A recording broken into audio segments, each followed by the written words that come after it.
Hello, everyone. I am Pietro De Vito, project manager in STAM. And today I'm here to tell you about, we can say, this project that is related to the development of a digital twin for a metro station that integrates also artificial intelligence for predictive capabilities. But before going, we can say, in the detail of our solution, I would like to spend a few words about the company that I represent. So, as I mentioned, I work for STAM. It is a small medium enterprise, an Italian small medium enterprise based in Genoa. We were established in 1997 and we count now more than 70 people.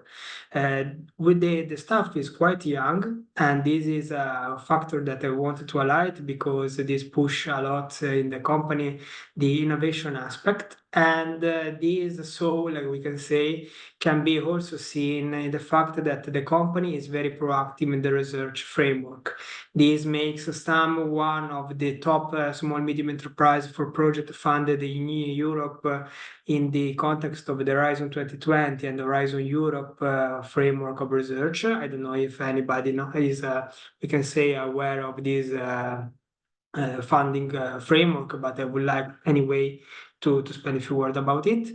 And this push a lot for, as I mentioned, the innovation of our solution, that we would like always to try to innovate and update with new functionalities in order to provide our customer with the most innovative solution as possible.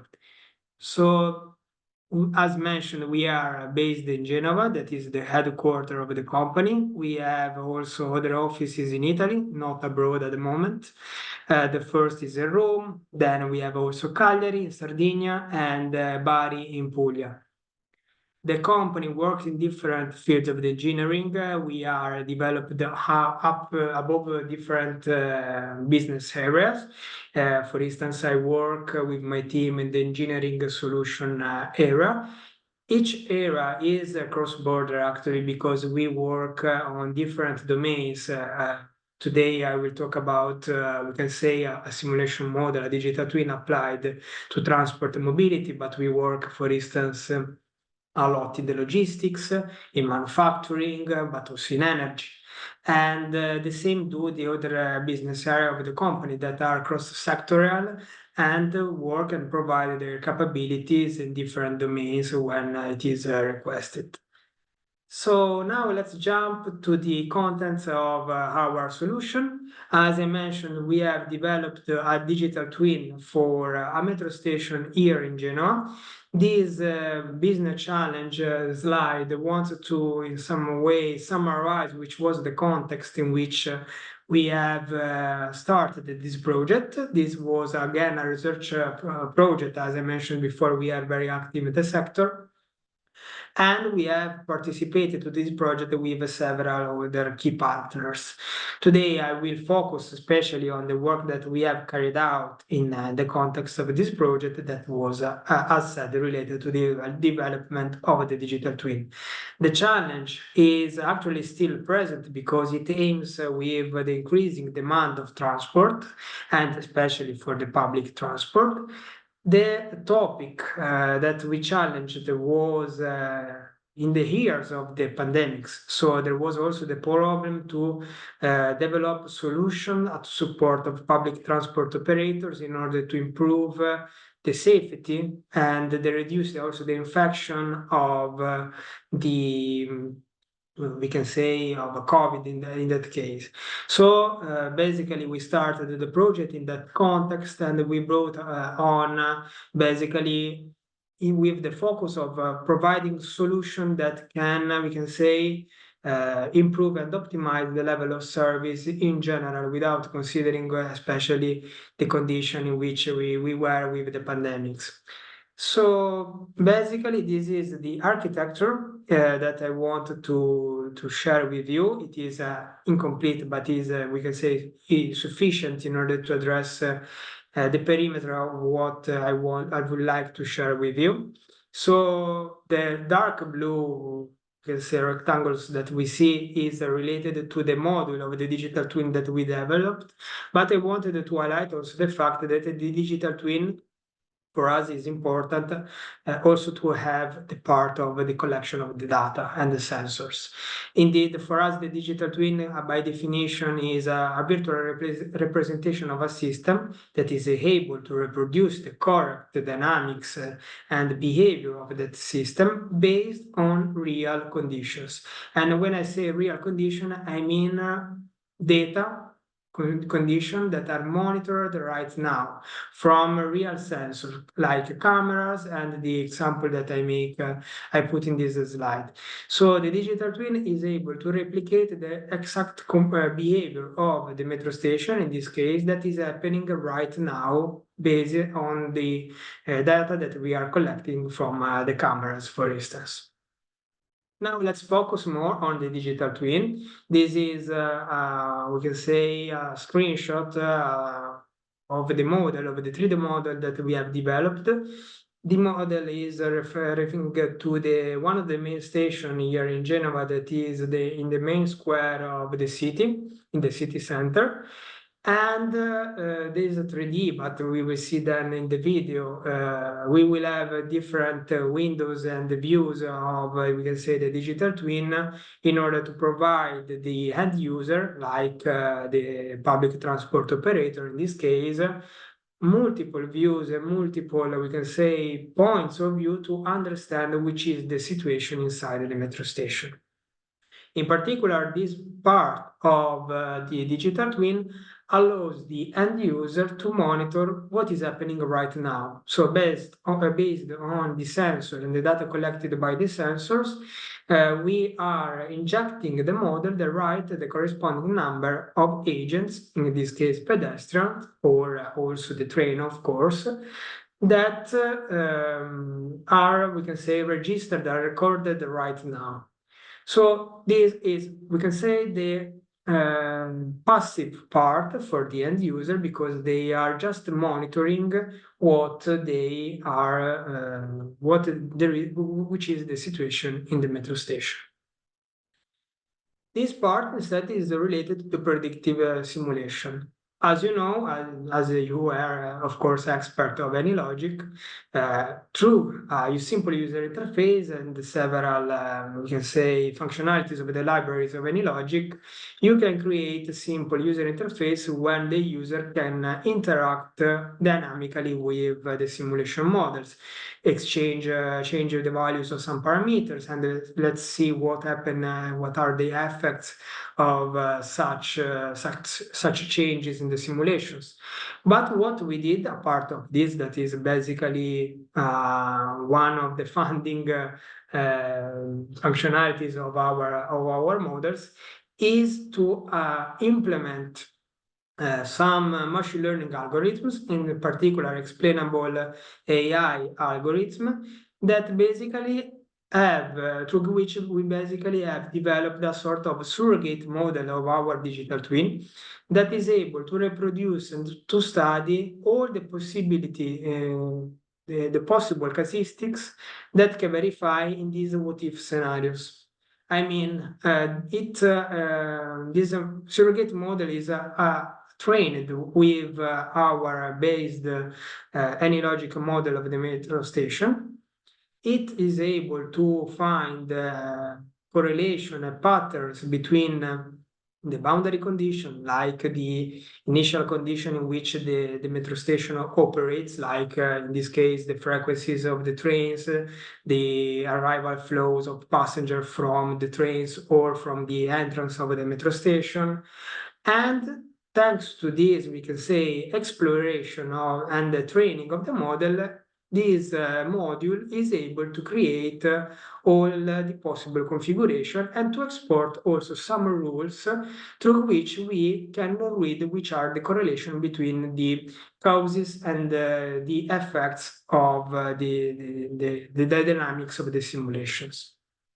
These rules are then imported in the digital twin that we saw in the previous slide, that periodically, through, for instance, an event, can check if the condition that is monitoring thanks to the sensor are recorded in this set of rules. If they are according to the set of rules. And for instance, in a specific rule, we are in a condition in which the level of service reach critical levels because, for instance, an overcrowding of the metro station, then the digital twin is able to provide an alert to the operator that can decide, for instance, to intervene, take some action in order to mitigate as much as possible the possible effects of this possible scenario. So coming back a bit on the architecture of the model, I wanted to highlight again the part instead of the data integration layer, because we talked about the digital twin and of course the sensor. I didn't want to focus too much there, but I wanted to focus on the data integration layer because we have used the AnyLogic private cloud for the integration of the digital twin with the sensor, with the sensors. And we did it leveraging the AnyLogic Cloud APIs that allowed basically to exchange the information between the sensors that provide information about people flows, train arrivals, and so on, and the digital twin that must read this data in order to populate the simulation environment. Now, let's move, we can say, to the achievements. So, meantime that I try to talk, I'm sharing also a video with the user interface of the digital twin, where there are the several sections through which the operator can check the data and can monitor the situation. We didn't have the chance to collect so many tangible benefits because during this project, we have reached, we can say, a TRL that is quite low. Is a sort of a proof of concept applied to the case study that we had in the context of the project. But of course, we got a lot of positive feedbacks on basically on the intangible benefits that such a solution can have. In particular, I mean intangible benefits for improving the transport service level, engaging more the passengers, for instance, that can get a better awareness on the service level offered by the transport network in this case. Or from the operative point of view, the transport operator can use this solution in order to get, again, better awareness. But the very interesting aspect that we got from this project is that if we consider the metro transport systems that have a higher level of automation, so basically driverless trains, we could think to have some sort of engine based on machine learning, like or other algorithms that can understand and adapt the service level basically dynamically on the demand. I make an example. We know that during the day, we have several time slots during which the frequencies of the trains are fixed because of some statistical study, for instance. But if we think to adapt this transport offer, based on the dynamic changes of the demand, we can, of course, staying on the limits of the possibility, of course, we can adapt the transport offer. So basically changing the frequencies of the trains, injecting new trains, because it is easier doing this in an autonomous metro line, and adapt the transport service to the demand, saving monies, having a better satisfaction of the users because we will have less crowded trains. And so it is, of course, an opportunity that it is interesting to be explored. This is my last slide where I mentioned the several improvements, but I wanted to take again the point of this opportunity to improve and create a sort of engine that can provide this dynamic transport offer based on the demand, to say that in the last month, we were selected from the Horizon Europe framework for a project that is focused specifically on this problem. So in the next month, this project will start, and in the coming 2 years, we will try to develop a solution that is able to do what I said. So to find to develop a sort of system that is able to manage the offer based on the demand that is registered in the metro station. Of course, everything that I mentioned here is can be seen also as part of one of the mass that is a really trend topic nowadays in the context of the transport. For mass, I mean mobility as a service. This is a component that could be, we can say, integrated with within others many systems that are now in development in the smart cities. That is another keyword that is a trend topic in these years, and this will be a great opportunity because you can leverage a large quantity of data that at the moment, of course, is limited for or just small uses, we can say. So that, as mentioned, was my last slide. I hope you enjoyed my presentation. If you have a question, I'm available to answer. I provide here my contacts. There is also a QR code if you want to reach me via LinkedIn and talk more, we can say, on this topic. And thank you again for being here.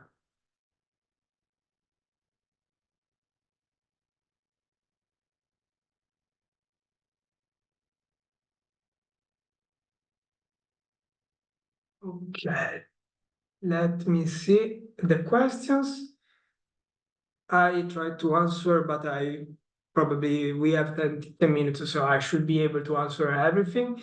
Is it possible to simulate any emergency situation like fire to obtain the flows? Yes. Basically, our experience started right from these kind of problems. So we started developing people actually pedestrian models for emergency situations in order to test and design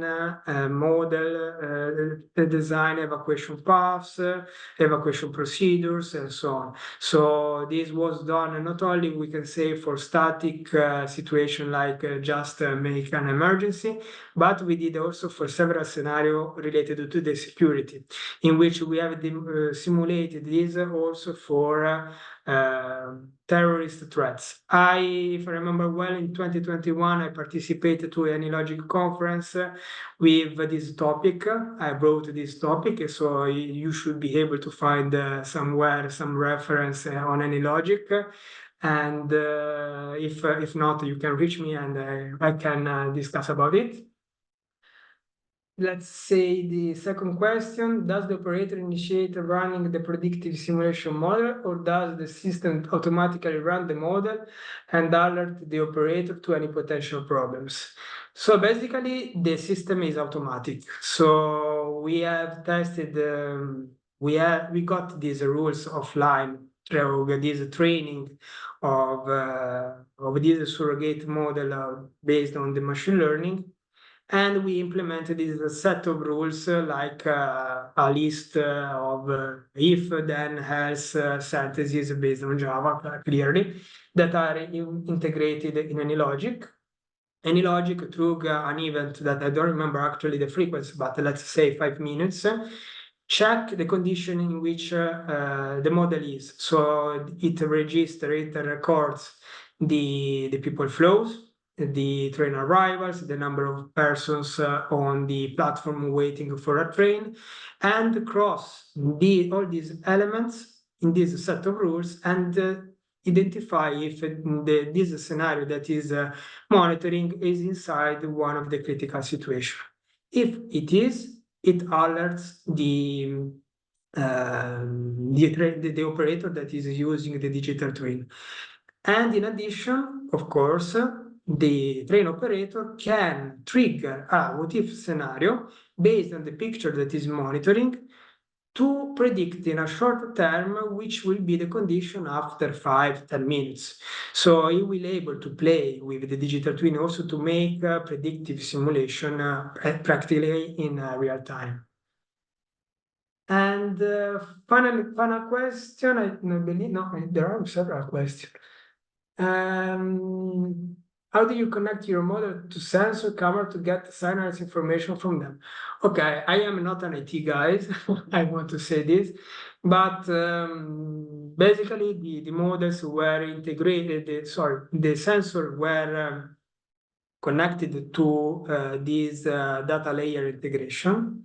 I don't know actually the protocols for which they have that have been used at that time, but this data integration layer is put in connection with our digital twin, leveraging these AnyLogic APIs and a WebSocket that we created. So through this system, through this channel, we are able to understand which is the data for the people counting from the cameras that are positioning on the platform, or for instance on the entrance of the station, and we translate this data inside the model that are injected with the classic inject function of AnyLogic inside the model that is running.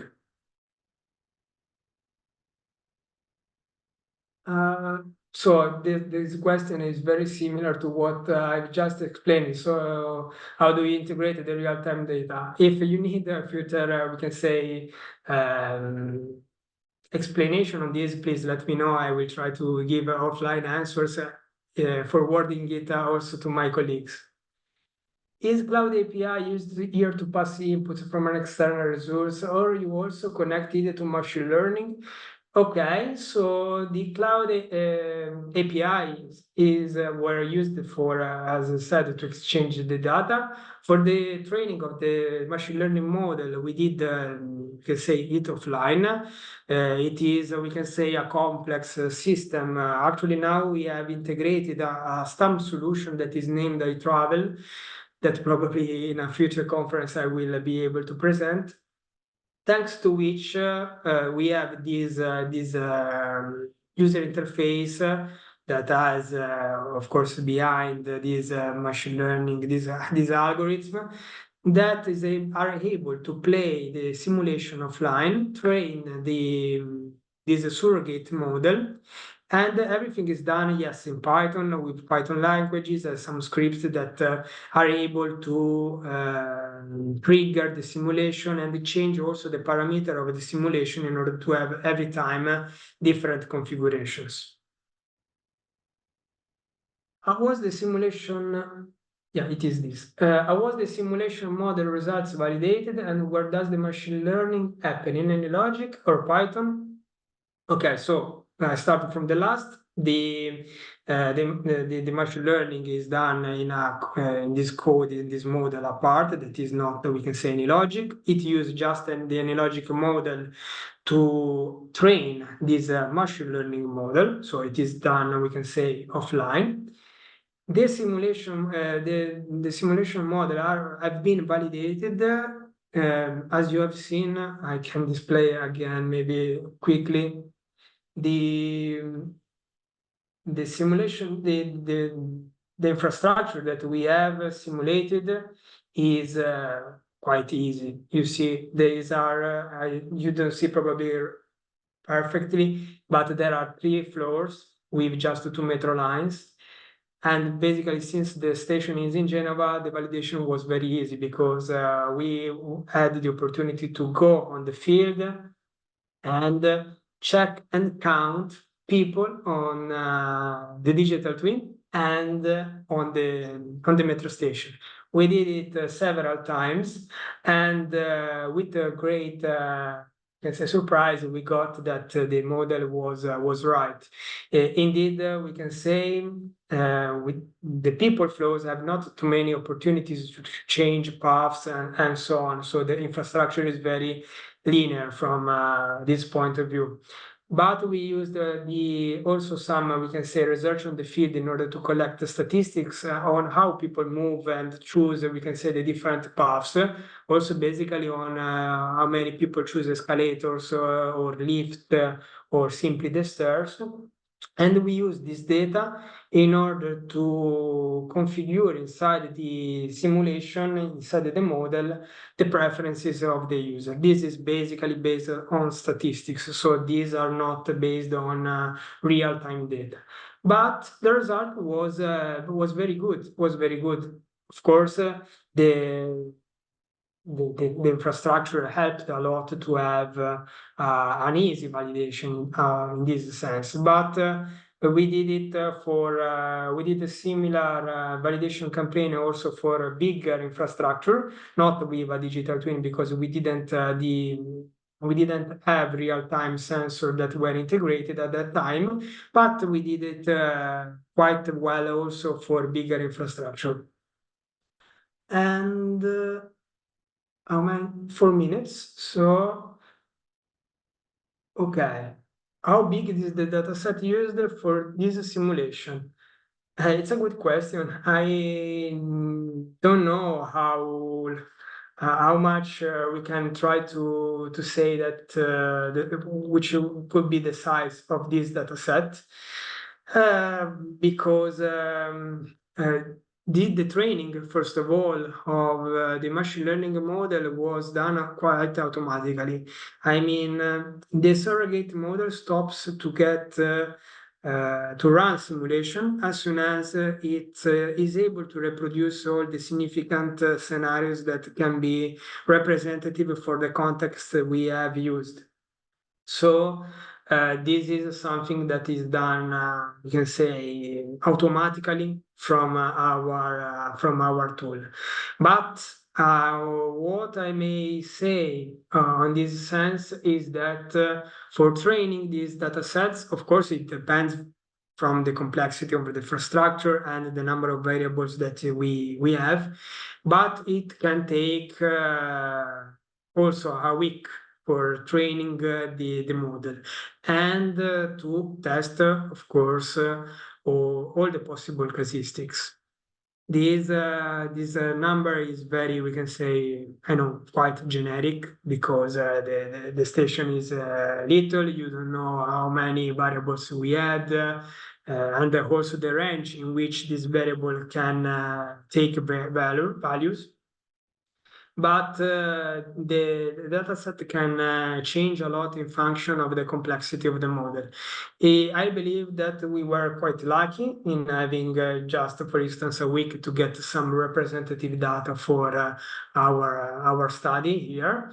But we are investigating, as I said, we have now this iTravel solution inside the STAM that will carry out this kind of analysis.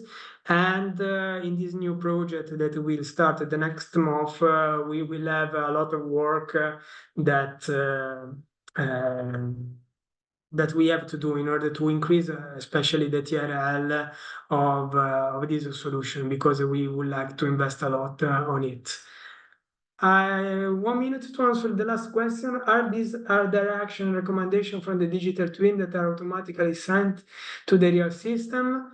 Right now, no. I mean, we have analyzed just the critical, we have identified just the critical scenarios in which we could be, the critical events, but we didn't test which are the best procedures in order to solve this situation. But this is one of the key points that we can study in a project like this. So I was on time. Thank you very much.